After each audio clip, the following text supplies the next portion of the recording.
ಧರ್ಮ ವಿಜ್ಞಾನ ವೈರಾಗ್ಯ ಪರಮೈಶ್ವರ್ಯ ಶಾಲಿನಃ ಆನಂದತೀರ್ಥ ಭಗವತ್ಪಾದಾನ್ ವಂದೇ ನಿರಂತರಂ. ಆನಂದತೀರ್ಥೋಪದಿಷ್ಟೋ ನಿಧಿರ್ನಾರಾಯಣಃ ಪಯಃ ಪ್ರದರ್ಶಿತೋ ಯೇನ ಸಮ್ಯಕ್ ಜಯತೀರ್ಥಂ ತಮಾಶ್ರಯೇ. ನೌಮಿನ್ಯಾಯ ಸುಧಾಧಿಕೃಜ್ಜಯಮುನೀನ್ ಶ್ರೀಪಾದರಾಟ್ಸನ್ಮಣೀನ್ ವ್ಯಾಸಾರ್ಯಾನ್ ವಿವಿಧಾಗಮಬ್ಧಿವಿಹರಾನ್ ಶ್ರೀವಾದಿರಾಜಾನಪಿ ವಂದೇ ಹಂಸವರಾನ್ ರಘೂತ್ತಮ ಗುರೂನ್ ವೈದಗ್ಧ್ಯವಾರಾಂ ನಿಧೀನ್ ಶ್ರೀ ಸತ್ಯವ್ರತ ರಾಘವೇಂದ್ರ ಮುನಿಪಾನ್ ಸದ್ಬೋಧ ಸತ್ಯಾನಪಾನ್ ಸತ್ಯಾಭಿಜ್ಞ ಕರಾಬ್ಜೋತ್ಥಾನ್ ಪಂಚಾಶದ್ವರ್ಷ ಪೂಜಕಾನ್ ಸತ್ಯಪ್ರಮೋದ ತೀರ್ಥಾರ್ಯಾನ್ ನೌಮಿನ್ಯಾಯ ಸುಧಾರತಾನ್. ಮಹಾನುಭಾವರಾದ ಸತ್ಯವೀರ ತೀರ್ಥ ಶ್ರೀಪಾದಂಗಳವರ ಜನ್ಮಭೂಮಿಯಾದ ಈ ಗೋಕಾಕ ನಗರದಲ್ಲಿ ವೆಂಕಟೇಶ ದೇವರ ರಾಘವೇಂದ್ರ ಸ್ವಾಮಿಗಳವರ ಸನ್ನಿಧಾನದಲ್ಲಿ ಇವತ್ತಿನಿಂದ ಜ್ಞಾನಸತ್ರದ ಕಾರ್ಯಕ್ರಮ, ಹತ್ತಿರದಲ್ಲಿ ವಾದಿರಾಜ ಶ್ರೀಪಾದಂಗಳವರ ಆರಾಧನೆ ಬರ್ತಾ ಇದೆ. ವ್ಯಾಸರಾಜರ, ಸತ್ಯಬೋಧ ತೀರ್ಥರ, ಸುಧೀಂದ್ರ ತೀರ್ಥರ ಆರಾಧನೆಯು ಹತ್ತಿರದಲ್ಲಿ ಬರ್ತಾ ಇದೆ. ಆ ಎಲ್ಲ ಜ್ಞಾನಿಗಳ ಆರಾಧನೆಗಳ ನಿಮಿತ್ತ ಅವರ ಸಂದೇಶವನ್ನು ತಿಳಿಯುವಂತಹ ಒಂದು ಈ ಸಪ್ತಾಹ ಜ್ಞಾನಸತ್ರ. ಮಹಾನುಭಾವರ ಸಂದೇಶಗಳನ್ನು ತಿಳಿದು ಅವರ ಉಪದೇಶಗಳನ್ನು ಅರಿತುಕೊಂಡು ಜೀವನದಲ್ಲಿ ಅನುಷ್ಠಾನದಲ್ಲಿ ತಂದರೆ ಅದೇ ಜನ್ಮದ ಸಾರ್ಥಕ್ಯ. ದೊಡ್ಡವರು ಅವತಾರ ಮಾಡೋದೇ ನಮ್ಮ ಉದ್ಧಾರಕ್ಕಾಗಿ. ಈ ದೃಷ್ಟಿಯಲ್ಲಿ ವಾದಿರಾಜ ಶ್ರೀಪಾದಂಗಳವರ ಒಂದು ಕೃತಿ ನಾರಾಯಣನ ನೆನೆ ಅನ್ನುವಂತಹ ಕನ್ನಡದ ಕೃತಿ. ವಾದಿರಾಜ ಶ್ರೀಪಾದಂಗಳವರು ಅತ್ಯದ್ಭುತವಾದಂತಹ ಸಂಸ್ಕೃತ ವಾಂಗ್ಮಯದಲ್ಲಿ ವ್ಯಾಸ ಸಾಹಿತ್ಯದ ಗ್ರಂಥಗಳನ್ನು ರಚನೆ ಮಾಡುವ ಮೂಲಕ, ಯುಕ್ತಿ ಮಲ್ಲಿಕಾ ಮೊದಲಾದ ಗ್ರಂಥಗಳನ್ನು ರಚನೆ ಮಾಡಿ ಅದ್ಭುತವಾದ ಕೊಡುಗೆಯನ್ನು ವ್ಯಾಸ ಸಾಹಿತ್ಯದ ಮೂಲಕವಾಗಿಯೂ ನಮಗೆ ನೀಡಿದ್ದಾರೆ. ಜೊತೆಗೆ ದಾಸ ಸಾಹಿತ್ಯಕ್ಕೂ ಅತ್ಯದ್ಭುತವಾದಂತಹ ಕೊಡುಗೆಯನ್ನು ಅವರು ಕೊಟ್ಟದ್ದುಂಟು. ಸಾಮಾನ್ಯರು ಕನ್ನಡ ಭಾಷೆ ಚೆನ್ನಾಗಿ ಬರುತ್ತೆ, ಸಾಹಿತ್ಯ ಬರ್ತದೆ ಅಂತ ಹಾಡುಗಳನ್ನು ಮಾಡುವುದು ಬೇರೆ. ಇಂತಹ ಮಹಾಜ್ಞಾನಿಗಳು, ತಪಸ್ವಿಗಳು, ಅವರು ಮಾಡುವಂತಹ ಹಾಡುಗಳಲ್ಲಿರುವಂತಹ ಗಾಂಭೀರ್ಯ, ಶಾಸ್ತ್ರೀಯತೆ ಹಾಗೂ ಉಪದೇಶ ಮಾಡಿದರೆ ಅದನ್ನು ಕೇಳಿದಂತಹ ವ್ಯಕ್ತಿಯ ಮನಸ್ಸಿನಲ್ಲಿ ಪರಿವರ್ತನೆಯಾಗುವ ರೀತಿಯಲ್ಲಿ ಆ ವ್ಯಕ್ತಿಗಳ ಮೇಲೆ ಪರಿಣಾಮ ಮಾಡುವಂತಹ ಒಂದು ದಿವ್ಯವಾದ ಶಕ್ತಿ ಅವರ ಮಾತುಗಳಲ್ಲಿ ಇರುತ್ತೆ. ಅದಕ್ಕೆಲ್ಲ ಅವರ ತಪಸ್ಸು, ಅವರ ಜ್ಞಾನ, ಅವರ ವೈರಾಗ್ಯವೇ ಕಾರಣ. ಎಂತಹ ಧರ್ಮ, ಎಂತಹ ಜ್ಞಾನ, ಎಂತಹ ತಪಸ್ಸು, ಎಂತಹ ವೈರಾಗ್ಯ ಒಬ್ಬ ವ್ಯಕ್ತಿಯಲ್ಲಿದೆ, ಅದಕ್ಕೆ ತಕ್ಕಂತೆ ಅವನಾಡುವಂತಹ ಮಾತುಗಳಲ್ಲಿ ಮಹತ್ವ ಇರುತ್ತೆ, ಶಕ್ತಿ ಇರುತ್ತದೆ, ಪ್ರಭಾವ ಇರುತ್ತದೆ, ಅದು ಪರಿಣಾಮಕಾರಿ ಆಗ್ತದೆ. ಆ ದೃಷ್ಟಿಯಲ್ಲಿ ನಾವು ಕಂಡಾಗ ಮಹಾತಪಸ್ವಿಗಳು, ಮಹಾಜ್ಞಾನಿಗಳು, ಅಂತಹ ಪರಮ ವಿರಕ್ತ ಶಿಖಾಮಣಿಗಳು, ಪರಮ ಭಕ್ತರು, ಅಂತಹ ಜ್ಞಾನ, ಭಕ್ತಿ, ವೈರಾಗ್ಯ, ತಪಸ್ಸು, ಧರ್ಮ ಮೊದಲಾದ ಗುಣಗಳಿಂದ ವಿಭೂಷಿತರಾದಂತಹ ಮಹಾನುಭಾವರಾದ ವಾದಿರಾಜರ ಈ ಒಂದು ಸಂದೇಶವನ್ನು ನಾವು ಅರ್ಥ ಮಾಡಿಕೊಳ್ಳುವ ಪ್ರಯತ್ನ ಮಾಡೋಣ ಯಥಾಶಕ್ತಿಯಾಗಿ. ವಾದಿರಾಜ ಸ್ವಾಮಿಗಳವರು ಎಲ್ಲ ಸಾಧಕರಿಗೆ ಎಷ್ಟು ಪ್ರೀತಿಯಿಂದ ಉಪದೇಶ ಮಾಡ್ತಾರೆ. ಮನಸ್ಸಿಗೆ ಉಪದೇಶ ಮಾಡುವ ರೀತಿಯಲ್ಲಿ ಎಲ್ಲ ಸಜ್ಜನರಿಗೂ ಉಪದೇಶ ಮಾಡ್ತಾರೆ, ಎಲ್ಲ ಸಜ್ಜನರ ಮನಸ್ಸಿಗೆ ಹೇಳ್ತಾರೆ. ಮನಮುಟ್ಟುವ ಮಾತು ಅಂತಾರಲ್ಲ, ಮನಸ್ಸಿಗೆ ಮುಟ್ಟುವ ಮಾತು ಅನ್ನುವ ಅರ್ಥದಲ್ಲಿ ಮನಸ್ಸಿಗೆ ಹೇಳ್ತಾರೆ. ನಾರಾಯಣನ ನೆನೆ, ಮನವೇ ನಾರಾಯಣನ ನೆನೆ ಅಂತ. ಅಂದರೆ ವಾದಿರಾಜ ಶ್ರೀಪಾದಂಗಳವರು ಆಡುವ ಶಬ್ದಗಳ ಗಾಂಭೀರ್ಯ, ಅದರ ಔಚಿತ್ಯ ಎಷ್ಟಿದೆ ನೋಡಿ.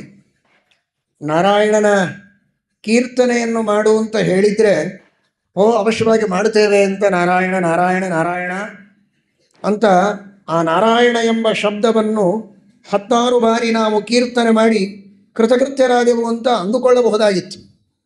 ಕೀರ್ತನೆ ಮಾಡಿದರೆ ಪುಣ್ಯ ಇಲ್ಲ ಅಂತ ನನ್ನ ಅಭಿಪ್ರಾಯವಲ್ಲ. ಆದರೆ ಬರೀ ನಾಲಿಗೆಯಿಂದ ನಾರಾಯಣ ನಾರಾಯಣ ನಾರಾಯಣ ಅಂತ ಶಬ್ದಗಳನ್ನು ಉಚ್ಚಾರಣೆ ಮಾಡಿದರೆ ಮಹಾಫಲ ಸಿಗೋದಿಲ್ಲ. ಸಿಗತ್ತೆ, ಅಲ್ಪ ಫಲ ಇದೆ. ಅದಕ್ಕೆ ನಾರಾಯಣನ ಕೀರ್ತನೆ ಮಾಡುವಂತ ಮಾತ್ರ ಹೇಳದೆ, ನಾರಾಯಣನ ನೆನೆ ಮನವೇ ನಾರಾಯಣನ ನೆನೆ ಅಂತ ವಾದರಾಜ ಶ್ರೀಪಾದಂಗಳವರು ನೇರವಾಗಿ ಮನಸ್ಸಿಗೇನೆ ನೇರವಾಗಿ ಆದೇಶವನ್ನು ಮಾಡ್ತಾರೆ. ಮನಸ್ಸಿನಿಂದ ನೀನು ನಾರಾಯಣನ ಚಿಂತನವನ್ನು ಮಾಡು ಅಂತ. ನಾರಾಯಣ ಎಂಬ ನಾಮದ ಮಹಿಮೆಯನ್ನು ನೀವು ಕೇಳಿದ್ದೀರಿ ಶ್ರೀಮದ್ ಭಾಗವತದಲ್ಲಿ, ಷಷ್ಠ ಸ್ಕಂದದಲ್ಲಿ ಅಜಾಮಿಲನ ಉಪಾಖ್ಯಾನ. ಅಜಾಮಿಲ ಮಹಾಪಾಪಿ, ಮೊದಲು ಸಜ್ಜನ, ಭಗವದ್ಭಕ್ತ.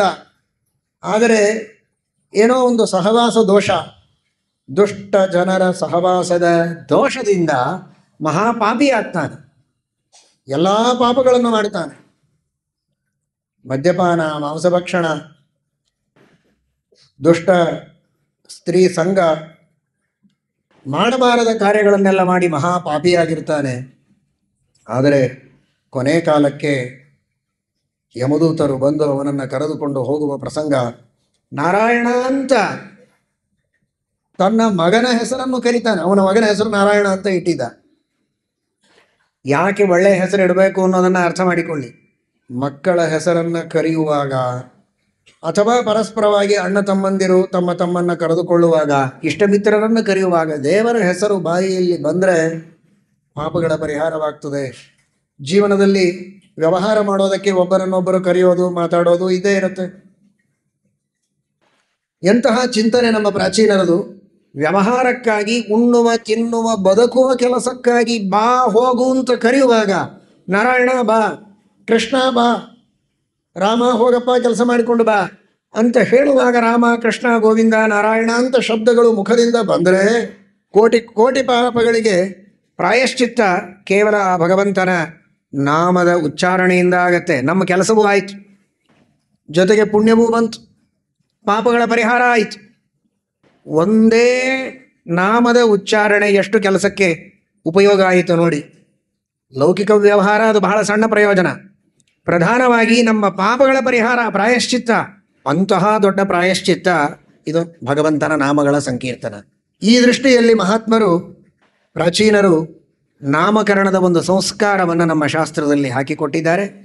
ಶಾಸ್ತ್ರೋಕ್ತವಾದ ದೇವರ ಅಥವಾ ವಾಯುದೇವರ, ಭಗವದ್ಭಕ್ತರ ನಾಮಗಳನ್ನು ಇಟ್ಟರೆ ಆ ಭಗವದ್ಭಕ್ತರು, ಅವರ ಮೂಲಕ ಭಗವಂತನ ಸ್ಮರಣೆಯಾಗಿ ನಮಗೆ ಪಾಪಗಳ ಪರಿಹಾರವಾಗ್ತದೆ ಎನ್ನುವ ಉದ್ದೇಶ.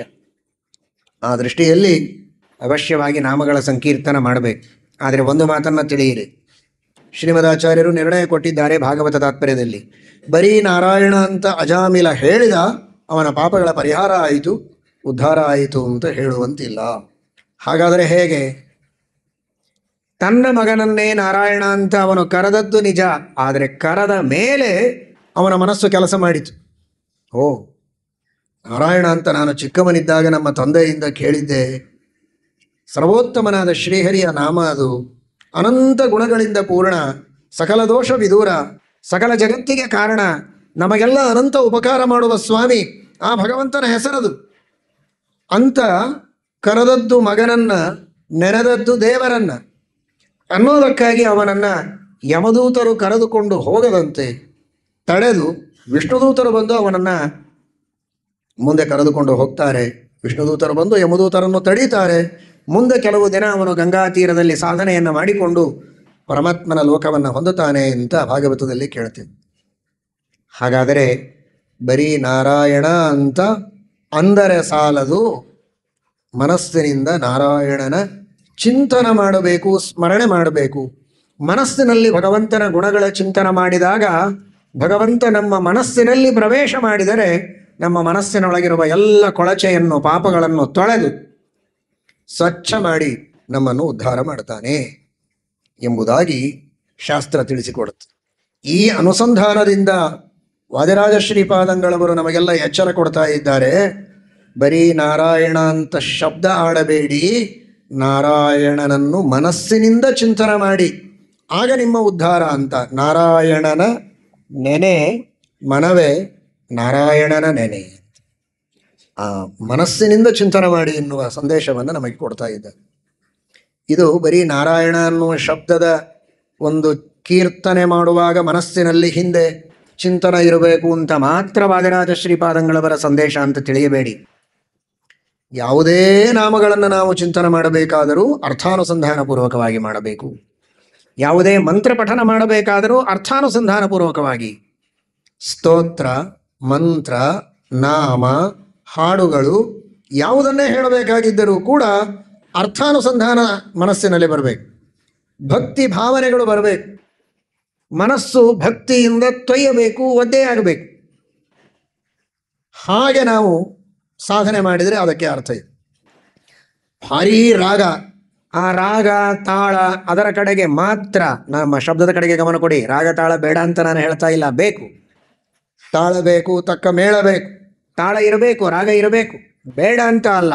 ಆದರೆ ಅದರ ಕಡೆಗೆ ಮಾತ್ರ ಗಮನ ಕೊಡಬಾರದು.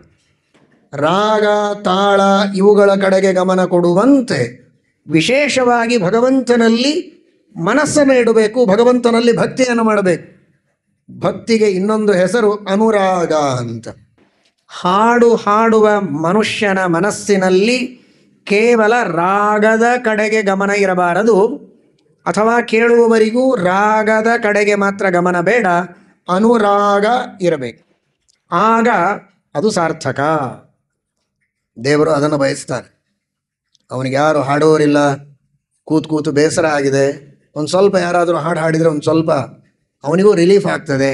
ಯಾಕಂದರೆ ಚಿಂತೆ ಬಹಳ ನೋಡಿ. ಇಡೀ ಜಗತ್ತಿನ ಎಲ್ಲ ಕಾರ್ಯಗಳನ್ನು ದೇವರು ಮಾಡಿಸ್ಬೇಕಲ್ಲ, ಬಹಳ ಚಿಂತೆ, ಬಹಳ ಟೆನ್ಷನ್ನು. ಒಂದು 4 ಜನ ಒಳ್ಳೆ ಸುಂದರವಾಗಿ ರಾಗಬದ್ಧವಾಗಿ ಹಾಡಿದರೆ ಅವನಿಗೂ ಒಂದು ಸ್ವಲ್ಪ ಆರಾಮ ಅನ್ನಿಸ್ತದೆ.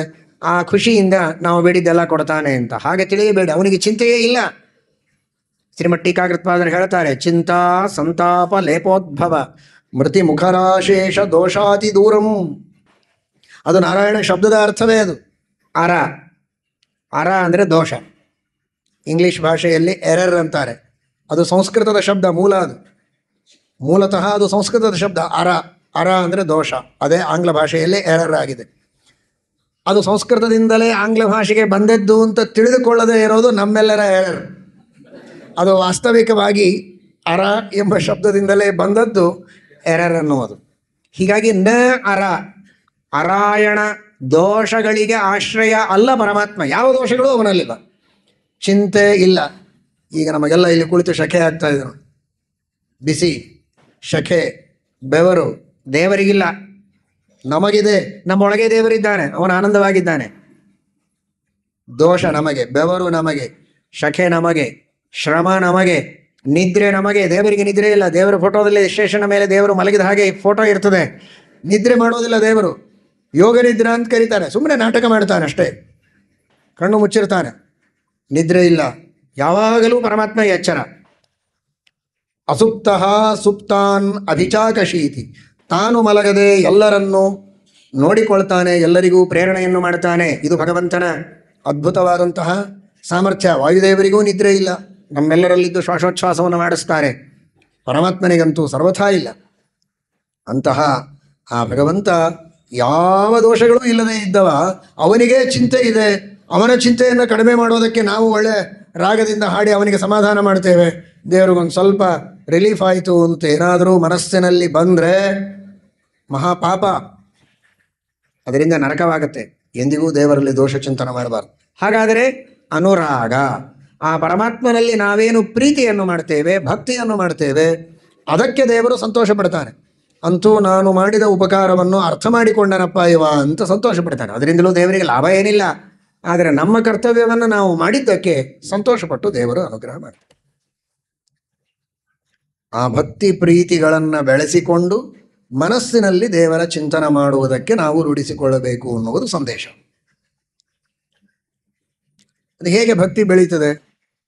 ಭಕ್ತಿಯಿಂದ ದೇವರ ಸ್ಮರಣೆ ಮಾಡಪ್ಪ ಅಂತ ಹೇಳಿದ ತಕ್ಷಣ ಸಾಮಾನ್ಯ ಮುಗ್ಧ ಬಾಲಕರು ಅಥವಾ ಶಾಸ್ತ್ರೀಯ ದೃಷ್ಟಿಯಲ್ಲಿ ಮುಗ್ಧರಾದ ಕೆಲವು ಜನ ಮಾಡೋ ಕೆಲಸ ಏನು, ಹೌದು ಭಕ್ತಿಯಿಂದ ಮಾಡ್ತೇನೆ ಅಂತ ಬೇಗ ಕೈ ಜೋಡಿಸಿ ಕಣ್ಣು ಮುಚ್ಚಿಬಿಡ್ತಾರೆ. ಭಕ್ತಿಯಿಂದ ನಮಸ್ಕಾರ. ಕಣ್ಣು ಮುಚ್ಚುವುದು ಭಕ್ತಿ ಅಲ್ಲ, ಕೈ ಜೋಡಿಸಿದ ಮಾತ್ರಕ್ಕೆ ಅದು ಭಕ್ತಿ. ಇವೆಲ್ಲ ಭಕ್ತಿಯ ಕಾರ್ಯಗಳೇ, ಅಲ್ಲ ಅಂತಲ್ಲ. ಆದರೆ ಕೈ ಜೋಡಿಸುವುದೇ ಭಕ್ತಿ ಅಲ್ಲ, ಕಣ್ಣು ಮುಚ್ಚುವುದೇ ಭಕ್ತಿ ಅಲ್ಲ. ಭಕ್ತಿ ಅಂದರೆ ಏನು ಅನ್ನುವುದಕ್ಕೆ ಶ್ರೀಮದಾಚಾರ್ಯರು ತಿಳಿಸ್ತಾರೆ. ಪರಮಾತ್ಮನ ಮಾಹಾತ್ಮ್ಯವನ್ನು ತಿಳಿದು ಅವನಲ್ಲಿ ಪ್ರೀತಿ ಮಾಡುವುದು, ಸ್ನೇಹ ಮಾಡುವುದಿದೆಯಲ್ಲ, ಅದು ಭಕ್ತಿ. ಇಡೀ ಜಗತ್ತಿನ ನಿಯಮನ ಮಾಡುವ ದೊರೆ ದೇವರು. ನನಗೆ ದೇಹ ಕೊಟ್ಟವನು ದೇವರು, ನನ್ನ ಬದುಕನ್ನು ಕೊಟ್ಟವನು ದೇವರು, ನನ್ನ ಬದುಕಿಗಾಗಿ ಅನ್ನ ನೀರು ಆಹಾರ ಗಾಳಿ ಬೆಳಕು ಆಕಾಶ ಎಲ್ಲವನ್ನ ಕೊಟ್ಟವನು ಪರಮಾತ್ಮ. ತಂದೆ ತಾಯಿ ಬಂಧು ಬಳಗ ಪ್ರೀತಿ ವಿಶ್ವಾಸ ಎಲ್ಲವನ್ನು ಕೊಟ್ಟವನು, ಅಧಿಕಾರ ಅಂತಸ್ತು ಎಲ್ಲವನ್ನ ನೀಡಿದವನು ದೇವರು. ಎಷ್ಟು ಉಪಕಾರ ಮಾಡಿದ್ದಾನೆ ನನಗೆ. ನಾನೇ ನನ್ನ ಬಗ್ಗೆ ವಿಚಾರ ಮಾಡಲಿಕ್ಕೆ ಗೊತ್ತಿಲ್ಲ, ಅದೆಲ್ಲವನ್ನೂ ದೇವರು ತಿಳಿದು ನನಗೆ ಕೊಟ್ಟಿದ್ದಾನೆ. ನಮ್ಮ ದೇಹದಲ್ಲಿ ಏನೇನಿದೆ, ಯಾವುದಕ್ಕಾಗಿದೆ ಅಂತ ನಮಗೆ ಗೊತ್ತಿದೆಯಾ? ಗೊತ್ತೇ ಇಲ್ಲ.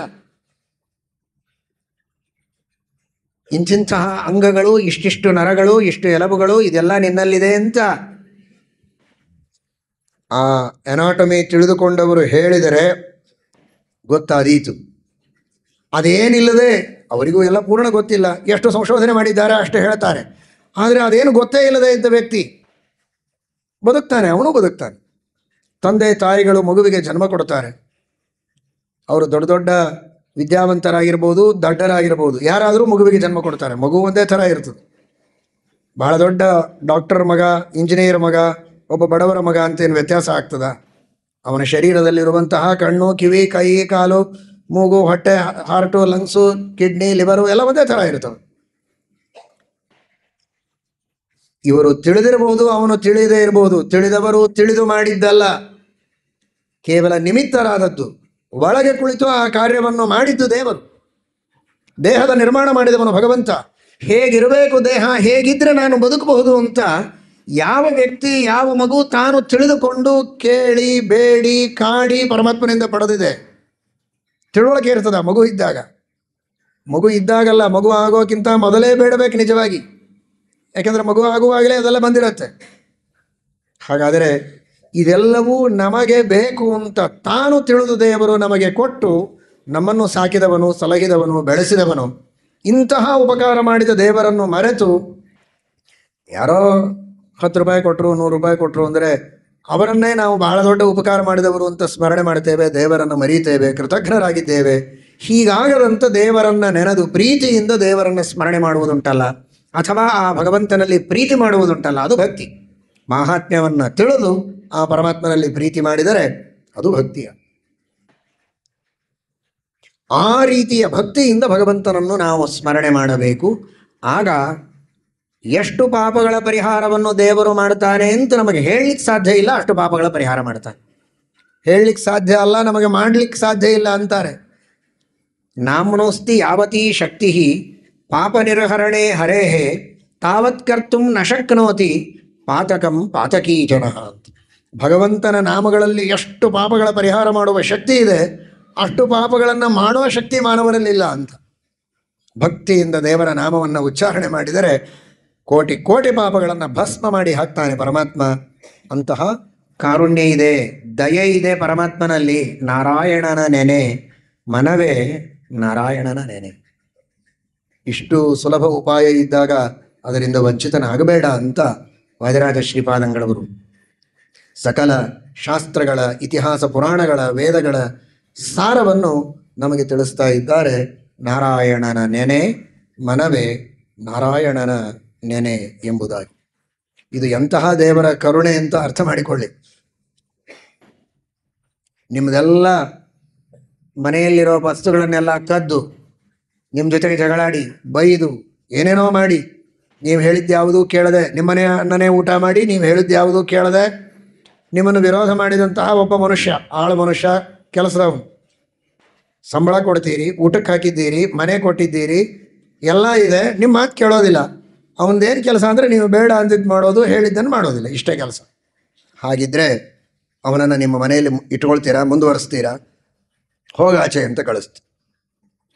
ಸಂಬಳ ಕೊಡೋದು ದೂರ ಉಳಿತು, ಚೆನ್ನಾಗಿ ಪೆಟ್ಟು ಕೊಟ್ಟು ಕಳಿಸ್ತೀರ.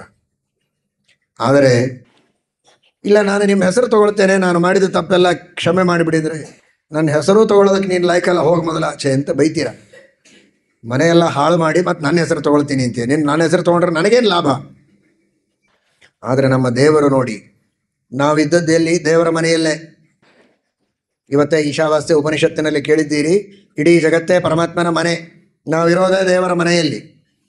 ದೇವರು ಹೇಳಿದ ಮಾತು ಯಾವುದೂ ಕೇಳೋದಿಲ್ಲ. ಯಾವುದನ್ನು ಮಾಡಬೇಡ ಅಂತ ಹೇಳಿದ್ದಾನೆ ಅದನ್ನೆಲ್ಲ ಮಾಡ್ತೇವೆ. ಇಷ್ಟೆಲ್ಲ ಮಾಡಿ ನಾರಾಯಣ ನಿನ್ನ ಹೆಸರು ತಗೊಳ್ತೇವಪ್ಪ, ನಮ್ಮ ಪಾಪವನ್ನು ಪರಿಹಾರ ಮಾಡೋದ್ರೆ ಮಾಡಿಬಿಡ್ತಾನೆ. ಇಷ್ಟು ತಪ್ಪು ಮಾಡಿದರೂ ಆ ಭಗವಂತ ಎಷ್ಟು ದಯೆ ಮಾಡ್ತಾನೆ. ಇದೇ ಅತಿ ಸೋಜಿಗ ಅಂತ. ಇದೇ ಆಶ್ಚರ್ಯ. ಎಷ್ಟು ದಯ ಮಾಡಿದೆ, ಅತಿ ಸೋಜಿಗ ಅಂತ ದಾಸರಂತಾರೆ. ಆ ಭಗವಂತ ಮಾಡುವ ದಯೆ ಅಷ್ಟು ದೊಡ್ಡದು. ನಾವು ಮಾಡುವ ತಪ್ಪುಗಳನ್ನು ಮನ್ನಿಸ್ತಾನೆ ಪರಮಾತ್ಮ.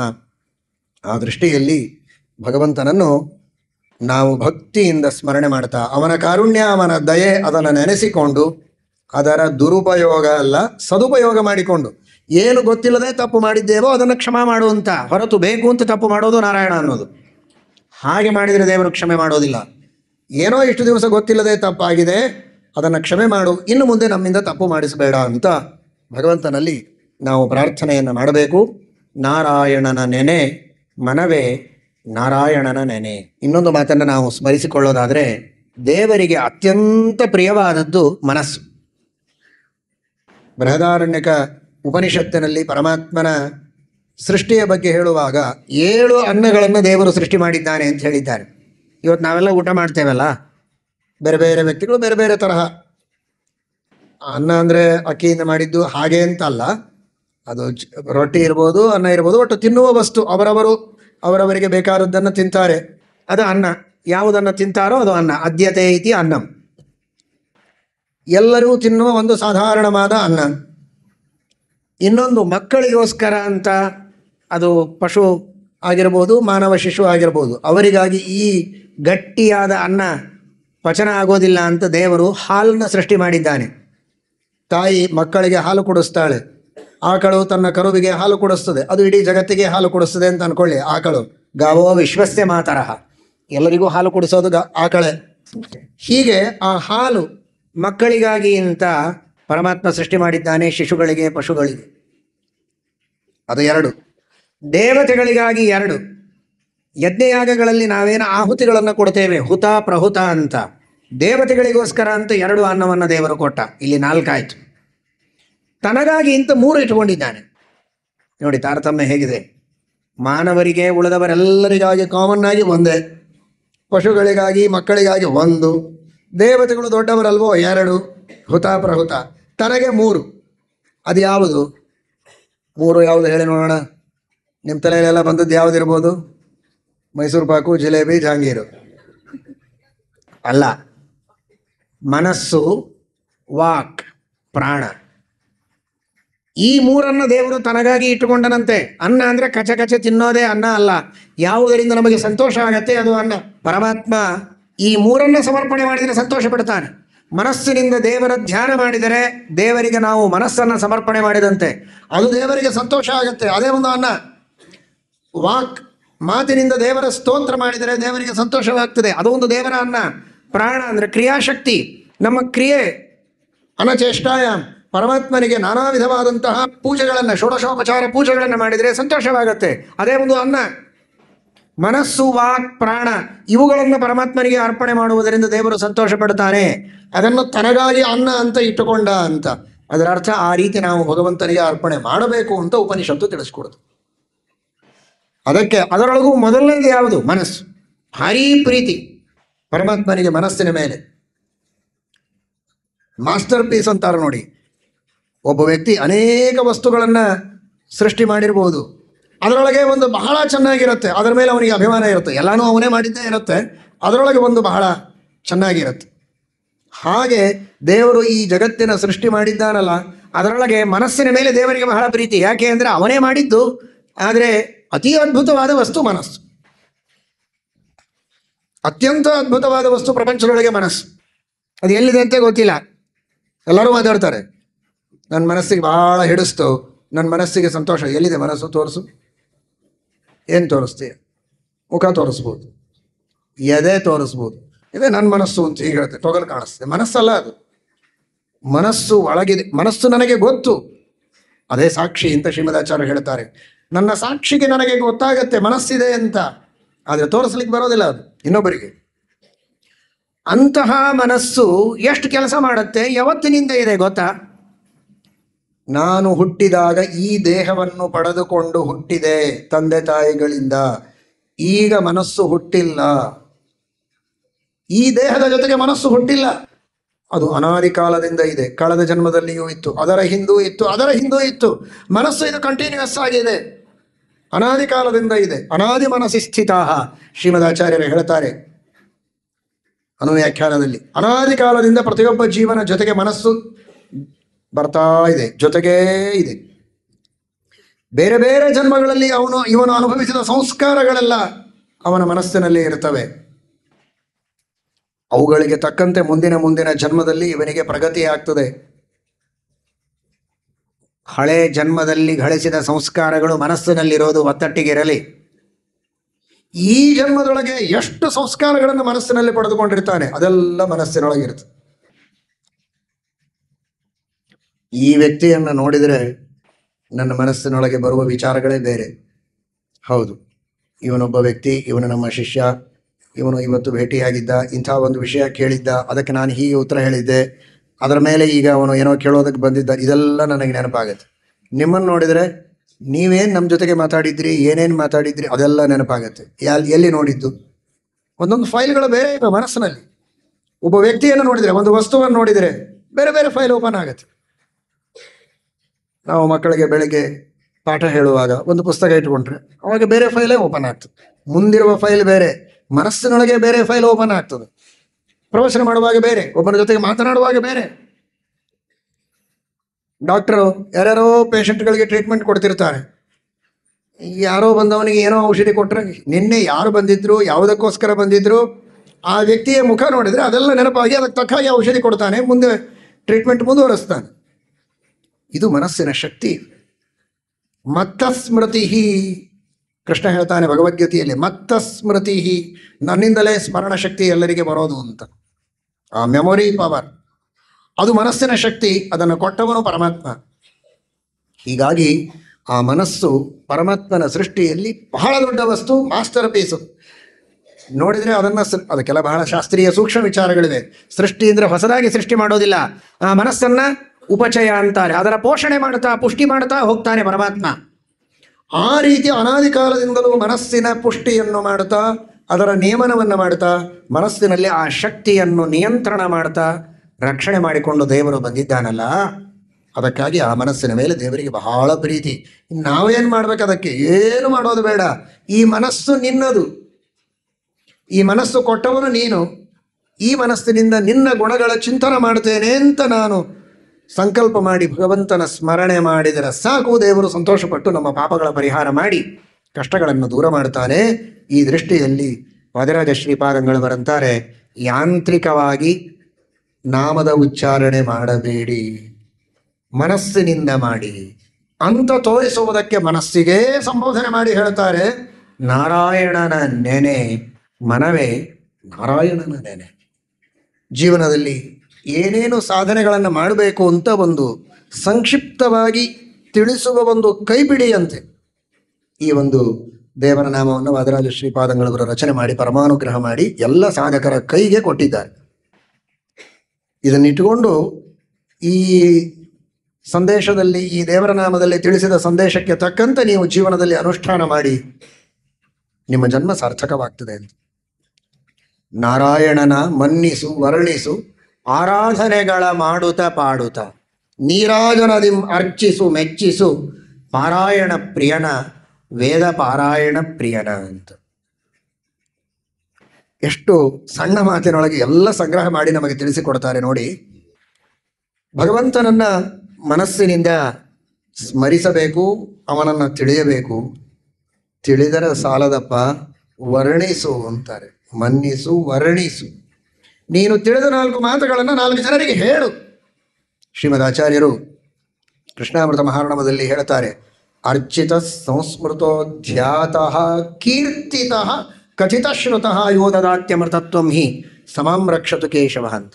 ಧ್ಯಾತಃ, ಧ್ಯಾನ ಮಾಡಬೇಕು, ಬರೀ ಮನಸ್ಸಿನಲ್ಲಿ ಧ್ಯಾನ ಮಾಡಿ ಸ್ವಾರ್ಥಿ ಆಗಬಾರದು. ಕೀರ್ತಿತಃ, ಇನ್ನೊಬ್ಬರಿಗೆ ಹೇಳಬೇಕು ದೇವರ ಮಹತ್ವ ಹೀಗಿದೆ ಅಂತ. ತಾನು ಪುರಾಣದಲ್ಲಿ ಕೇಳಿದ್ದು, ಪ್ರವಚನಗಳಲ್ಲಿ ಕೇಳಿದ್ದು, ಪುಸ್ತಕಗಳಲ್ಲಿ ಓದಿದ್ದು, ಅಥವಾ ತಾನು ದೇವರಿಗೆ ಪ್ರಾರ್ಥನೆ ಮಾಡಿದಾಗ, ಹರಿಕೆ ಹೊತ್ತಾಗ ದೇವರು ಅನುಗ್ರಹ ಮಾಡಿ ತನ್ನ ಕಷ್ಟಗಳ ಪರಿಹಾರ ಮಾಡಿದ್ದರ ಅನುಭವ, ಎಕ್ಸ್ಪೀರಿಯನ್ಸ್, ಅದನ್ನು ಬಿಚ್ಚಿ ಹೇಳಲಿ ಇನ್ನೊಬ್ಬರಿಗೆ. ನನಗೆ ಹಿಂಗೆ ಕಷ್ಟ ಇತ್ತು, ನಾನು ದೇವರಿಗೆ ಮೊರೆ ಹೊಕ್ಕೆ, ಆಗ ದೇವರು ನನ್ನ ಕಷ್ಟಗಳನ್ನು ಕಳೆದು ಉದ್ಧಾರ ಮಾಡಿದ್ದಾನೆ. ನಿಮಗೂ ಕಷ್ಟ ಬಂದಾಗ ಇನ್ನೇನನ್ನೋ ಮಾಡಿ ಒದ್ದಾಡಬೇಡಿ, ದೇವರಿಗೆ ಶರಣ ಹೋಗಿ ದೇವರು ಕಷ್ಟಗಳ ಪರಿಹಾರ ಮಾಡ್ತಾನೆ ಅಂತ ಹೇಳಿದರೆ ಬಹಳ ದೊಡ್ಡ ಪುಣ್ಯ. ನಾನೇನು ಮಾಡಬೇಕಾಗಿದೆ? ಕಷ್ಟ ಪರಿಹಾರ ಮಾಡೋದು ದೇವರು, ಶರಣ ಹೋಗೋದು ಅವನು, ಪ್ರಾರ್ಥನೆ ಮಾಡೋದು ಅವನು, ಪಾರಾಯಣ ಮಾಡೋದು ಅವನು. ಎರಡು ಮಾತು ಹೇಳೋದಷ್ಟೇ ನನ್ನ ಕೆಲಸ. ನಿನಗೆಲ್ಲ ಒಳ್ಳೆಯದಾಗತ್ತೆ, ದೇವರ ಸೇವೆ ಮಾಡು, ವೆಂಕಟೇಶ ದೇವರ ಸೇವೆ ಮಾಡು, ರಾಮದೇವರ ಸೇವೆ ಮಾಡು, ಶ್ರೀಕೃಷ್ಣನ ಸೇವೆಯನ್ನು ಮಾಡು, ಪಾಂಡುರಂಗನ ಸೇವೆಯನ್ನು ಮಾಡು, ನಿನಗೆ ಒಳ್ಳೆಯದಾಗತ್ತೆ. ಇಷ್ಟು ಹೇಳೋದಕ್ಕೆ ಏನು ಕಷ್ಟ ಆಗಬೇಕಾಗಿದೆ? ಎಷ್ಟು ಖರ್ಚಾಗಬೇಕಾಗಿದೆ? ಏನಿಲ್ಲ. ಪುಕ್ಕಟೆಯಾಗಿ ಎರಡು ಮಾತಾಡೋದಕ್ಕೆ ನಮಗೇನು ಕಷ್ಟ? ಆ ಭಗವಂತನ ಮಹಿಮೆಯನ್ನು ವರ್ಣನೆ ಮಾಡು, ಅವನ ಗುಣಗಳನ್ನು ವರ್ಣನೆ ಮಾಡು, ಅವನ ದಯೆ, ಅವನ ಕಾರುಣ್ಯ, ಅವನ ಔದಾರ್ಯವನ್ನು ಮನಸ್ಸು ಬಿಚ್ಚು ವರ್ಣನೆ ಮಾಡು. ನಿನ್ನಿಂದ ಯಾವ ಅಪೇಕ್ಷೆಯನ್ನೂ ಪಡದೆ ದೇವರು ಅನಂತ ಉಪಕಾರಗಳನ್ನು ನಿನಗೆ ಮಾಡಿದಾಗ ಎರಡು ಮಾತುಗಳನ್ನು ಅವನ ಬಗ್ಗೆ ಆಡುವುದಕ್ಕೆ ನಿನಗೆ ಅಷ್ಟು ಗಾಂಭೀರ್ಯವೇ?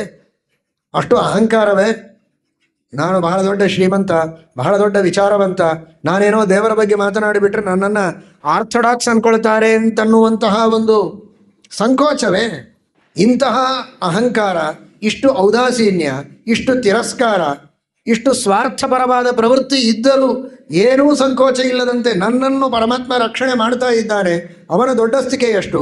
ಅಷ್ಟು ಉಪಕಾರ ಪಡೆದರೂ ಎರಡು ಮಾತುಗಳನ್ನು ದೇವರ ಬಗ್ಗೆ ಆಡದೆ ಮನೆಯೊಳಗೆ ನೀವೇ ಆಲೋಚನೆ ಮಾಡಿ. ಬೆಳಗ್ಗೆಯಿಂದ ರಾತ್ರಿಯವರೆಗೆ ಆಸ್ತಿಕರು, ಭಗವಂತನಲ್ಲಿ ಭಕ್ತಿ ಮಾಡುವವರು, ಶ್ರದ್ಧೆ ಮಾಡುವವರು, ಇದರ ಬಗ್ಗೆ ಎರಡು ಮಾತಿಲ್ಲ. ಸಂತೋಷ, ಅದಕ್ಕೆ ಅಭಿನಂದನೆ, ಅದಕ್ಕೆ ಸ್ವಾಗತ. ಆದರೆ ದೇವಸ್ಥಾನಕ್ಕೆ ಹೋಗೋದು, ಮಠಗಳಿಗೆ ಹೋಗೋದು, ನಮಸ್ಕಾರ ಮಾಡೋದು ಇದೆಲ್ಲ ಇದೆ. ಆದರೆ ಮಾತನಾಡುವಾಗ ದೇವರ ಬಗ್ಗೆ ಅಂತೇನಾದರೂ ಮಾತಾಡ್ತೀವ? ಗುಡಿಗೆ ಹೋಗೋಣ ಅನ್ನೋದೊಂದು ಬೇರೆ. ನಾಸ್ತಿಕರು ಅದನ್ನೂ ಮಾಡೋದಿಲ್ಲ, ಅದಕ್ಕಿಂತ ಬಹಳ ಬಹಳ ಪಟ್ಟು ವಾಸಿ, ಅದರೊಳಗೇನು ಸಂಶಯ ಇಲ್ಲ. ಆದರೆ ದೇವರ ಮಹಿಮೆ, ದೇವರ ಗುಣಗಳು, ದೇವರ ಉಪಕಾರ, ಇದರ ಬಗ್ಗೆ ಏನಾದರೂ ಗಂಡ ಹೆಂಡತಿ ಮಕ್ಕಳು, ತಂದೆ ತಾಯಿ, ಅತ್ತೆ ಮಾವ ಸೊಸಿ ಕುಳಿತು ಮಾತನಾಡುವಂತಹ ಪ್ರಸಂಗಗಳು ಮನೆಯಲ್ಲಿ ಇವೆಯಾ ಅಂತ ಆಲೋಚನೆ ಮಾಡಿ. ಎಂತಹ ನಾಚಿಕೆ ಇದು! ಯಾರ್ಯಾರೋ ನಮಗೆ ಸಂಬಂಧ ಇಲ್ಲದೆ ಇದ್ದ ವ್ಯಕ್ತಿಗಳು, ಕ್ರೀಡಾಪಟುಗಳೋ, ನಟರೋ, ನಟಿಯರೋ, ರಾಜಕಾರಣಿಗಳೋ, ಇನ್ಯಾರೋ ವ್ಯಕ್ತಿಗಳು, ಅವರ ಸುದ್ದಿಯನ್ನು ಗಂಟೆಗಟ್ಟಲೆ ಮನೆಯಲ್ಲಿ ಹರಟೆ ಹೊಡಿತಾನೆ. ಏನೂ ಲಾಭ ಇಲ್ಲ ಅದರಿಂದ. ಯಾರು ಇವನಿಗೆ ಏನು ಕೊಡುವವರಿದ್ದಾರೆ? ಏನು ಇವನ ಕಷ್ಟ ಕಳೆಯುವವರಿದ್ದಾರೆ? ಯಾರ ನಾಮೋಚ್ಚಾರಣೆ ಮಾಡಿದರೆ, ಯಾರ ನಾಮಸ್ಮರಣೆ ಮಾಡಿದರೆ ನಮ್ಮ ಎಲ್ಲ ಕಷ್ಟಗಳನ್ನು ಕಳೀತಾನೆ, ಇಷ್ಟಾರ್ಥಗಳನ್ನು ಕೊಡ್ತಾನೆ. ಅಂತಹ ಅನಂತ ಉಪಕಾರಗಳನ್ನು ನಿರಂತರವಾಗಿ ಮಾಡ್ತಾನೇ ಇರುವ, ನಾವು ಸ್ಮರಣೆ ಮಾಡಿದ ಮೇಲಲ್ಲ, ನಾವು ಸ್ಮರಣೆ ಮಾಡಿದ ಮೇಲೆ ನನಗೆ ಮಾತಾಡ್ಲಿಕ್ಕೆ ಬರುತ್ತಾ? ಆಮೇಲೆ ನನ್ನ ಹಾರ್ಟ್ ಬೀಟಿಂಗು ಶುರುವಾಗ್ತದ, ನನ್ನ ಲಂಗ್ಸು ಲಿವರ್ ಎಲ್ಲ ಆಮೇಲೆ ಕೆಲಸ ಮಾಡ್ತಾವ? ನಾವು ಹುಟ್ಟಿದಾಗೆ ಮಾಡ್ತಾ ಇತ್ತು. ಹುಟ್ಟಿದಾಗಿನಿಂದ ಎಲ್ಲ ಕೆಲಸ ನನ್ನಲ್ಲಿ ನಡೀತಾ ಇದೆ. ಅದೆಲ್ಲವನ್ನು ಮಾಡಿಸ್ತಾ ಹೊರಗಿನ ಎಲ್ಲ ವಸ್ತುಗಳನ್ನು ಸೃಷ್ಟಿ ಮಾಡಿ ನನಗಾಗಿ ಕೊಟ್ಟು ದೇವರು ಉಪಕಾರ ಮಾಡ್ತಾನೇ ಇದ್ದಾನೆ. ಅದನ್ನು ಸ್ಮರಣೆ ಮಾತ್ರ ಮಾಡಿ ನಮ್ಮ ಕರ್ತವ್ಯವನ್ನು ನಾವು ಪರಿಪಾಲನೆ ಮಾಡೋದರಿಂದ ದೇವರು ಇನ್ನಷ್ಟು ಅನುಗ್ರಹ ಮಾಡುವುದಕ್ಕೆ ಟೊಂಕ ಕಟ್ಟಿ ನಿಂತ ದೇವರನ್ನು ಮರೆತು ನಮ್ಮಂತೆಯೇ ಮಾನವರು, ನಮಗಿಂತಲೂ ಚಿಕ್ಕವರು, ಏನೂ ಅವರಿಂದ ನಮಗೆ ಲಾಭ ಇಲ್ಲ, ಅಂಥವರ ಹೆಸರನ್ನು ಹೇಳಿಕೊಂಡು ನಾವು ವ್ಯರ್ಥ ಕಾಲಹರಣೆ ಮಾಡಿದರೆ ಎಂತಹ ಶೋಚನೀಯ ಸ್ಥಿತಿ. ಅದನ್ನು ಮಾಡಬೇಡಿ. ಆ ಭಗವಂತನ ಸ್ಮರಣೆಯನ್ನು ಮಾಡಿ, ಕೀರ್ತನೆಯನ್ನು ಮಾಡಿ, ನಾರಾಯಣನ ಮನ್ನಿಸು, ವರ್ಣಿಸು ಅಂತಾರೆ. ಕೀರ್ತನೆ ಮಾಡು, ಅವನ ಮಹಿಮೆಯನ್ನು ವರ್ಣನೆ ಮಾಡು, ಹೇಳು, ಹೊಗಳು, ಬಾಯಿ ಬಿಚ್ಚ ಹೊಗಳು. ಮನಸ್ಸಿನಿಂದ ಚಿಂತನೆ ಅತಿ ಪ್ರಧಾನ, ಮಾತಿನಿಂದ ಭಗವಂತನ ಗುಣಗಳ ವರ್ಣನೆ ಆನಂತರ, ಮಾನಸಿಕ ವಾಚಿಕ ಆರಾಧನೆಗಳ ಮಾಡುತ್ತಾ ಪಾಡುತ್ತಾ ಅಂತಾರೆ ವಾದರಾಜರು. ಬರೀ ಮನಸ್ಸಿನಿಂದ ಚಿಂತನೆ ಆಯಿತು, ಮಾತಿನಿಂದ ಸ್ತುತಿ ಆಯಿತು, ವರ್ಣನೆ ಆಯಿತು. ನಾನು ದೇವರ ಪೂಜೆ ಏನು ಮಾಡೋದಿಲ್ಲ, ಸ್ನಾನ, ಸಂಧ್ಯಾವಂದನ, ಪೂಜೆ ಅದೆಲ್ಲ ಬೇಡ. ನೀವೇ ಹೇಳ್ತೀರಲ್ಲ ಮನಸ್ಸು ಮುಖ್ಯ ಅಂತ. ಮನಸ್ಸಿನಲ್ಲಿ ಸ್ಮರಣೆ ಮಾಡ್ತೇನೆ, ದೇವರ ಸ್ತೋತ್ರ ಮಾಡ್ತೇನೆ, ಏನು ಪೂಜೆ ಪುನಸ್ಕಾರ ಯಾವುದೂ ಮಾಡೋದಿಲ್ಲ ಅಂತ. ಅದೆಲ್ಲ ಆಗೋದಿಲ್ಲ ಅಂತಾರೆ. ಮೂರೂ ಬೇಕು: ಮಾನಸಿಕ, ವಾಚಿಕ, ಕಾಯಿಕ. ಕಾಯೇನ ವಾಚ ಮನಸ, ಮೂರರಿಂದಲೂ ಪರಮಾತ್ಮನ ಸೇವೆಯಾಗಬೇಕು. ಅದಕ್ಕೆ ಹೇಳ್ತಾರೆ ಆರಾಧನೆಗಳ ಮಾಡುತ್ತ. ಆ ಭಗವಂತನ ಪೂಜೆ, ಷೋಡಶೋಪಚಾರ ಪೂಜೆ ಶಾಸ್ತ್ರೋಕ್ತವಾದ ರೀತಿಯಲ್ಲಿ ಆ ತಂತ್ರಸಾರ ಸಂಗ್ರಹದಲ್ಲಿ ಹೇಳಿದಂತೆ, ಶ್ರೀಮದಾಚಾರ್ಯರು ಪದ್ಯಮಾಲಾದಲ್ಲಿ ಟೀಕಾಕೃತ್ಪಾದರು ತಿಳಿಸಿದಂತೆ ಆ ಭಗವಂತನ ಪೂಜೆಯನ್ನು ಮಾಡಬೇಕು. ಆರಾಧನೆಗಳ ಮಾಡುತ್ತಾ.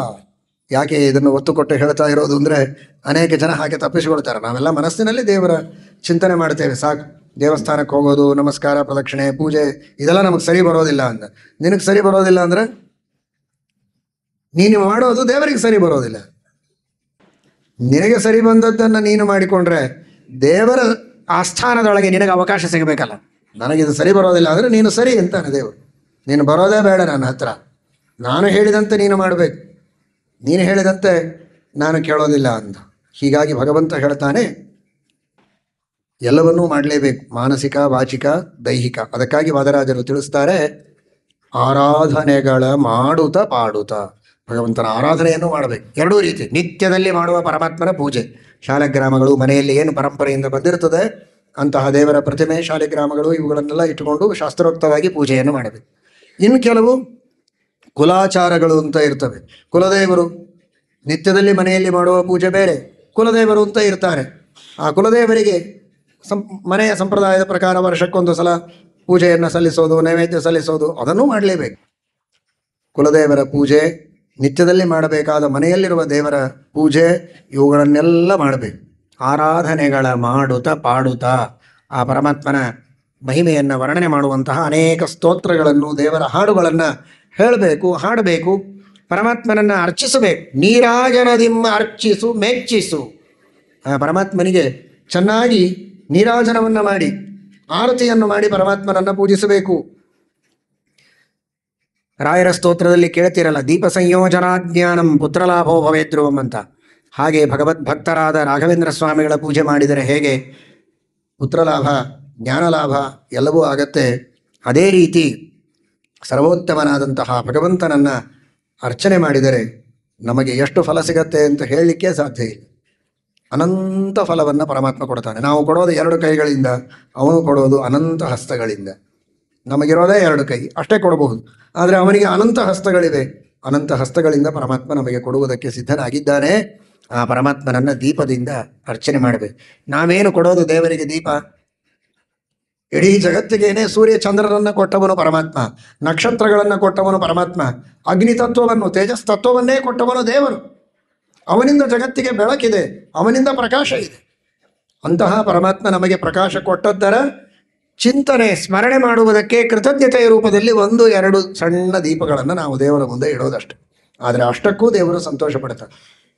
ಹಸಿದ ಹೊಟ್ಟೆಯ ಒಬ್ಬ ವ್ಯಕ್ತಿಗೆ ಒಂದು ಸಣ್ಣ ರೊಟ್ಟಿ, ಒಂದಿಷ್ಟು ಅನ್ನ, ಒಂದು ಸ್ವಲ್ಪ ಯಾವುದೋ ಸ್ವೀಟು, ಒಂದು ಹಾಲು, ಮಜ್ಜಿಗೆ ಅಷ್ಟು ಕೊಟ್ಟರು, ಯಾಕಂದ್ರೆ ಅಷ್ಟು ಸಿಕ್ಕಿಲ್ಲ ಅವನಿಗೆ. ಒದ್ದಾಡ್ತಾ ಇದ್ದಾನೆ, ಗಂಟ್ಲು ಒಣಗಿ ಹೋಗಿದೆ, ಹಸಿವೆ ಆಗಿದೆ, ತಲೆ ಸುತ್ತಾ ಇದೆ, ಸಂಕಟ ಆಗ್ತಾ ಇದೆ. ಒಂದು ತುತ್ತು ಕೊಟ್ಟರೆ ಸಂತೋಷ ಆಗ್ತದೆ. ಒಬ್ಬ ಹೊಟ್ಟೆ ತುಂಬಿದ ವ್ಯಕ್ತಿ ಬಂದಿದ್ದ ಅಂದರೆ ಅವನಿಗೆ ನೀವೇನಾದರೂ ಕೊಟ್ಟರೆ, ಯಾಕೆ ನಿಂದೇನು ಉಪಕಾರ ನನಗೆ ಬೇಡ ಅಂತ, ನನ್ನ ಮನೆಯಲ್ಲಿ ಬೇಕಾದಿದೆ ನಾನು ತೊಗೊಳ್ತೇನೆ, ನೀನೇ ಯಾಕೆ ಭಿಕ್ಷೆ ಹಾಕ್ತಿ ಅಂತಾನೆ. ಮನೆಯಲ್ಲಿ ಹೊಟ್ಟೆ ತುಂಬಿದ ವ್ಯಕ್ತಿಗೂ, ಅಂದರೆ ಹೊಟ್ಟೆ ತುಂಬಿದೆ ಅಂದರೆ ದುಡ್ಡು ಸಾಕಷ್ಟಿದೆ, ಆದರೆ ಈಗ ಹಸಿವೆ ಆಗಿದೆ, ಹಸಿವೆ ಆದಾಗ ಹಾಕ್ತಾ ಇದ್ರೆ ಸಂತೋಷ ಪಡ್ತಾನೆ. ಊಟ ಆದ ಮೇಲೆ ಅವನ ಎದುರಿಗೆ ಏನಾದರೂ ನೀವು ಎಷ್ಟೇ ರುಚಿ ವಸ್ತು ಇದ್ರೆ ತೊಗೊಂಡೋಗಿ ಆಚೆಗೆ ಅಂತ, ನೋಡ್ಲಿಕ್ಕೂ ಇಷ್ಟ ಇಲ್ಲ ಅವನಿಗೆ, ಹೊಟ್ಟೆ ತುಂಬ ಹೋಗಿದೆ, ತಿಂದು ಸಾಕಾಗಿದೆ. ಅರ್ಥ ಮಾಡಿಕೊಳ್ಳಿ, ನಾವು ದೇವರಿಗೆ ನೈವೇದ್ಯವನ್ನೇ ಮಾಡಬಹುದು, ದೀಪವನ್ನೇ ಕೊಡಬಹುದು. ದೇವರಿಗೆ ಏನು ಬೇಕಾಗಿದೆ? ಸಾಕಾಗಿದೆ. ಕೋಟಿ ಸೂರ್ಯಪ್ರಕಾಶ, ಅನಂತ ಸೂರ್ಯಪ್ರಕಾಶನಾದ ಪರಮಾತ್ಮನಿಗೆ ಈ ದೀಪದಿಂದ ಏನಾಗಬೇಕಾಗಿದೆ? ಕರೆಂಟ್ ಇಲ್ಲ, ಏನೂ ಕಾಣಿಸ್ತಾ ಇಲ್ಲ, ಎಲ್ಲಿ ಹೆಜ್ಜೆ ಇಡಬೇಕು ಗೊತ್ತಾಗ್ತಾ ಇಲ್ಲ. ಮಿಣಿ ದೀಪ ಒಬ್ಬ ತೆಗೆದುಕೊಂಡು ಬರ್ತಾನೆ, ಸಣ್ಣ ದೀಪವನ್ನ. ಬಾರಪ್ಪ ಮಾರಾಯ, ದೇವ್ರು ಬಂದಾಗ ಬಂದೆ ಅಂತ ಅವನಿಗೆ ಅಷ್ಟು ಸ್ವಾಗತ ಮಾಡ್ತೀವಿ, ಯಾಕೆಂದ್ರೆ ನಾವು ಕತ್ತಲೆಯಲ್ಲಿದ್ದೀವಿ. ಈಗ ಯಾರೋ ಒಬ್ರು ಸಣ್ಣ ದೀಪ ಹಿಡ್ಕೊಂಡ್ಬರ್ಲಿ, ಅವನ ಕಡೆ ನೋಡೋದು ಇಲ್ಲ ಯಾರೋ ನೀವು, ಯಾಕೆ ದೀಪ ಇದೆ ನಿಂದೇನು ಅಂತೀವಿ. ಮಾನವನಿಗೂ ಭಗವಂತನಿಗೂ ಇರುವ ವ್ಯತ್ಯಾಸ ನೋಡಿ. ಆ ಪರಮಾತ್ಮನಿಗೆ ಮಾನದ ಅಂತಾರೆ ವಿಷ್ಣು ಸಹಸ್ರನಾಮದಲ್ಲಿ, ಅಮಾನಿ ಮಾನದೋ ಮಾನ್ಯ. ನಾವು ಮಾನವರು, ಅವನು ಮಾನದ. ಮಾನವರಿಗೂ ಮಾನದನಿಗೂ ಇರುವ ವ್ಯತ್ಯಾಸ ಏನು ಅಂದರೆ, ನಮಗೆ ಇತ್ತು ಅಂದರೆ ನಾವು ಬೇಡ ಅಂತೇವೆ. ದೇವರ ಹಾಗಲ್ಲ, ಅವನಿಗೆಲ್ಲ ಇದೆ. ಅನಂತ ಸೂರ್ಯಪ್ರಕಾಶ ಇದ್ದರೂ ನಾವು ಕೊಡೋ 2 ದೀಪವನ್ನು ಸ್ವೀಕಾರ ಮಾಡ್ತಾನೆ, ಮಂಗಳಾರತಿಯನ್ನು ಸ್ವೀಕಾರ ಮಾಡ್ತಾನೆ. ಅವನಿಗೆ ಹಸಿವೇನೇ ಇಲ್ಲ, ಹೊಟ್ಟೆ ತುಂಬಿದವ, ಆದರೂ ನಾವು ಕೊಡೋ ನೈವೇದ್ಯವನ್ನು ಪ್ರೀತಿಯಿಂದ ಸ್ವೀಕಾರ ಮಾಡ್ತಾನೆ, ಹೋಗೋ ಅನ್ನೋದಿಲ್ಲ. ಇದೇ ದೇವರ ದೊಡ್ಡಸ್ತಿಕೆ. ಹಾಗಾಗಿ ಆ ಪರಮಾತ್ಮನಿಗೆ ಏನಿಲ್ಲ ಅಂತಲ್ಲ, ಎಲ್ಲ ಇದೆ, ಎಲ್ಲ ಕೊಟ್ಟಿದ್ದಾನೆ ಅನ್ನೋದಕ್ಕಾಗಿಯೇ ಕೃತಜ್ಞತೆಯ ರೂಪದಲ್ಲಿ ನಾವು ಅವುಗಳನ್ನು ಅರ್ಪಣೆ ಮಾಡಿದರೆ ಪ್ರೀತಿಯಿಂದ ಸ್ವೀಕಾರ ಮಾಡಿ ದೇವರ ಅನುಗ್ರಹ ಮಾಡ್ತಾನೆ. ಆ ದೊಡ್ಡಸ್ತಿಕೆ ದೇವರಲ್ಲಿದೆ, ಅದರ ಸದುಪಯೋಗ ಮಾಡಿಕೋ. ಆರಾಧನೆಗಳ ಮಾಡುತ್ತಾ ಪಾಡುತ್ತಾ ನೀರಾಜನದಿ ಅರ್ಚಿಸು ಮೆಚ್ಚಿಸು. ದೇವರು ಮೆಚ್ತಾನೆ. ಅವನೇನ್ರಿ ಮೆಚ್ತಾನೆ, ಎಲ್ಲ ಇದೆ ಅಂತ ಅನ್ಬೇಡ, ಅವನು ಮೆಚ್ತಾನೆ. ನೀರಾಜನದಿಂ ಅರ್ಚಿಸು ಮೆಚ್ಚಿಸು. ಪಾರಾಯಣ ಪ್ರಿಯನ, ವೇದ ಪಾರಾಯಣ ಪ್ರಿಯ. ಅವನು ವೇದ ಪಾರಾಯಣ ಪ್ರಿಯ. ಪಾರಾಯಣಗಳನ್ನು ಮಾಡು. ಏನು ಸ್ವಾರಸ್ಯ ಅಂದರೆ, ವೇದಗಳನ್ನೆಲ್ಲವನ್ನೂ ಪಠಣ ಮಾಡಬೇಕು ಯಥಾಶಕ್ತಿ ಎನ್ನುವುದು ಒಂದು ಅರ್ಥ. ಇನ್ನೊಂದು, ವಾದರಾಜ ಶ್ರೀಪಾದಂಗಳವರ ಮನಸ್ಸಿನಲ್ಲಿರುವ ಅಭಿಪ್ರಾಯ ಪವಮಾನ ಪಾರಾಯಣ ಮಾಡು ಅಂತ. ಯಾಕೆ ಅಂದರೆ, ಭಾಗವತ ತಾತ್ಪರ್ಯದಲ್ಲಿ ಪವಮಾನ ಸೂಕ್ತಕ್ಕೆ ನೀರಾಜನ ಅಂತ ಹೆಸರು ಹೇಳಿದ್ದಾರೆ ಆಚಾರ್ಯರು. ಪಾವಮಾನಂತೂ ಮಂಡಲಂ ನೀರಾಜನಮಿತಿ ಪ್ರೋಕ್ತಂ. ನೀರಾಜನ ಅಂದರೆ ಈ ನೀರಾಜನ, ತುಪ್ಪದ ದೀಪ, ಎಣ್ಣೆ ದೀಪದಿಂದ ನೀರಾಜನ ಮಾಡೋದು ಸರಿ, ಜೊತೆಗೆ ಆ ಪವಮಾನ ಸೂಕ್ತಗಳಿಂದ ಪರಮಾತ್ಮನನ್ನು ಸಂತೋಷಪಡಿಸುವುದು, ಅದೇ ದೊಡ್ಡ ನೀರಾಜನ ಅಂತ ಹೇಳಿದ್ದಾರೆ ಅನ್ನೋದಕ್ಕೆ ಅದನ್ನು ಜೋಡಿಸಿದ್ದಾರೆ ವಾದರಾಜರು. ನೀರಾಜನದಿಂ ಅರ್ಚಿಸು ಮೆಚ್ಚಿಸು ಪಾರಾಯಣ ಪ್ರಿಯನ. ಇಲ್ಲದೆ ಇದ್ರೆ ಒಂದಕ್ಕೊಂದು ಸಂಬಂಧ ಏನು? ಅವನು ಪಾರಾಯಣ ಪ್ರಿಯನಾದರೆ ನೀರಾಜನದಿಂದ ಏನು ಅರ್ಚನೆ ಮಾಡೋದು ಅಂತ. ನೀರಾಜನ ಅಂದರೆ ಪವಮಾನ. ಆ ಪವಮಾನ ಮಂತ್ರಗಳಿಂದ ಪರಮಾತ್ಮನನ್ನ ಪಾರಾಯಣ ಮಾಡಿ ಸಂತೋಷಪಡಿಸಿ ಆ ರೀತಿಯ ಒಂದು ನೀರಾಜನದಿಂದಲೂ ಪರಮಾತ್ಮನನ್ನ ಅರ್ಚಿಸು. ಯಾಕೆಂದ್ರೆ ದೇವರು ಸಂತೋಷ ಪಡ್ತಾನೆ. ವೇದ ಪಾರಾಯಣ ಪ್ರಿಯ, ಪಾರಾಯಣ ಪ್ರವಣ ವಿಪ್ರ ಪಾರಾಯಣಸ್ಯ ಅಂತ ಪರಮಾತ್ಮನಿಗೆ ಹೇಳ್ತಾರೆ. ಪಾರಾಯಣವನ್ನು ಮಾಡುವವರ ಮೇಲೆ ಬಹಳ ಪ್ರೀತಿ ಅಂತ ದೇವರಿಗೆ. ಅದಕ್ಕೆ ವೇದ ಪಾರಾಯಣಗಳನ್ನು ಮಾಡು. ಅಂದರೆ ರಾಜರು ಎಷ್ಟು ಬ್ಯಾಲೆನ್ಸ್ ಮಾಡಿ ಎಲ್ಲವನ್ನೂ ತಿಳಿಸಿಕೊಡ್ತಾ ಇದ್ದಾರೆ ನೋಡಿ. ಮೇಲೆ ಹೇಳಿದ್ರು, ಆರಾಧನೆಗಳ ಮಾಡುತ್ತ ಪಾಡುತ್ತ, ಹಾಡು, ಭಗವಂತನನ್ನು ಕೊಂಡಾಡು, ಮನಸ್ಸಿನಿಂದ ಚಿಂತನೆ ಮಾಡು, ದೇಹದಿಂದ ಪೂಜೆಯನ್ನು ಮಾಡು ಅಂತ ಹೇಳಿದರು. ಪರಮಾತ್ಮನನ್ನ ಹಾಡಿ ಹೊಗಳಿ ಕೊಂಡಾಡು ಅಂತೂ ಹೇಳಿದರು. ಬರೀ ಹಾಡ್ತಾ ಕೂಡಬೇಡ, ದಾಸ ಸಾಹಿತ್ಯ ಮಾತ್ರ ಬೇಡ, ವ್ಯಾಸ ಸಾಹಿತ್ಯವೂ ಇರಲಿ, ವೈದಿಕ ಸಾಹಿತ್ಯವೂ ಇರಲಿ, ವೇದ ಪಾರಾಯಣ ಪ್ರಿಯನ ನೀರಾಜನದಿಮ್ಮರ್ಚಿಸು ಅಂತ. ಅಂದರೆ ಎಷ್ಟು ವ್ಯಾಪಕವಾಗಿ ವಾದರಾಜ ಶ್ರೀಪಾದಂಗಳವರು ತಿಳಿಸಿಕೊಡ್ತಾ ಇದ್ದಾರೆ ಅಂದರೆ, ವೇದ ಪಾರಾಯಣಗಳನ್ನೂ ಮಾಡಬೇಕು. ಇದು ಭಾಗವತದೊಳಗೆ ಹೇಳಿದ ಮಾತು. ಪರಮಾತ್ಮನನ್ನ ತಂತ್ರಶಾಸ್ತ್ರಗಳಲ್ಲಿ ಹೇಳಿದಂತಹ ಸ್ತೋತ್ರಗಳಿಂದಲೂ ಸ್ತೋತ್ರ ಮಾಡಬೇಕು. ಜಿತಂತೆ ಪುಂಡರೀಕಾಕ್ಷ ಇತ್ಯಾದಿಗಳಿಂದ, ಪ್ರಾಕೃತ ಭಾಷೆಯಲ್ಲಿರುವ ಹಾಡುಗಳಿಂದಲೂ ದೇವರನ್ನು ಹಾಡಿ ಹೊಗಳಬೇಕು ಅಂತ. ವೈದಿಕೈಹಿ ಪ್ರಾಕೃತ ಇರಪಿ ಅಂತ ಭಾಗವತದಲ್ಲಿ ಏಕಾದಶ ಸ್ಕಂದದಲ್ಲಿ ಹೇಳ್ತಾರೆ. ಅದೆಲ್ಲವನ್ನೂ ಮನಸ್ಸಿನಲ್ಲಿಟ್ಟುಕೊಂಡು ವಾದರಾಜರು ಹೇಳ್ತಾರೆ, ಹಾಡನ್ನೂ ಹಾಡಿ ವೇದ ಪಾರಾಯಣಗಳನ್ನೂ ಮಾಡಿ. ಮೊದಲು ವೇದ ಪಾರಾಯಣ, ಆ ನಂತರ ಕೊನೆಗೆ ದೇವರ ನಾಮಗಳನ್ನು ಹೇಳ್ತಾ ಪರಮಾತ್ಮನ ಅರ್ಚನೆಯನ್ನು ಮಾಡಿ, ಆ ವೇದ ಪಾರಾಯಣ ಮಾಡುವಾಗಲೂ ವಿಶೇಷವಾಗಿ ಪವಮಾನ ಸೂಕ್ತದ ಪಾರಾಯಣವನ್ನು ಮಾಡಿ ಪರಮಾತ್ಮನಿಗೆ ಬಹಳ ಸಂತೋಷವಾಗ್ತದೆ. ನಮ್ಮ ದೋಷಗಳನ್ನೆಲ್ಲ ದೂರ ಮಾಡಿ ಪವಮಾನ ಸೂಕ್ತದ ಪಾರಾಯಣದಿಂದ ಮಾಡಿದ ಎಲ್ಲ ಪಾಪಗಳ ಪರಿಹಾರವಾಗಿ ಮನುಷ್ಯ ಶುದ್ಧನಾಗ್ತಾನೆ. ಅದರಿಂದ ದೇವರು ಸಂತುಷ್ಟನಾಗಿ ಅನುಗ್ರಹ ಮಾಡ್ತಾನೆ ಎಂಬುದಾಗಿ ವಾದರಾಜ ಶ್ರೀಪಾದಂಗಳವರು ನಮಗೆ ಸಂದೇಶವನ್ನು ಕೊಡ್ತಾ ಇದ್ದಾರೆ. ಅವರ ಸಂದೇಶವನ್ನು ಇನ್ನೂ ಮುಂದೆ ಇದೆ, ಮತ್ತೆ ನಾಳೆ ನಾಡದ್ದು ತಿಳಿಯುವ ಪ್ರಯತ್ನ ಮಾಡೋಣ. ಆ ಸಂದೇಶಗಳನ್ನು ತಿಳಿದು ಚೆನ್ನಾಗಿದೆ ಸಂದೇಶ ಅಂತ ಮಾತ್ರ ಅನ್ನದೇ ಯಥಾಶಕ್ತಿ ಜೀವನದಲ್ಲಿ ಅನುಷ್ಠಾನ ಮಾಡುವ ಪ್ರಯತ್ನವನ್ನು ಮಾಡಿ ಜನ್ಮವನ್ನು ಸಾರ್ಥಕ ಮಾಡಿಕೊಳ್ಳೋಣ. ಹರಯೇ ನಮಃ. ಶ್ರೀಕೃಷ್ಣಾರ್ಪಣಮಸ್ತು.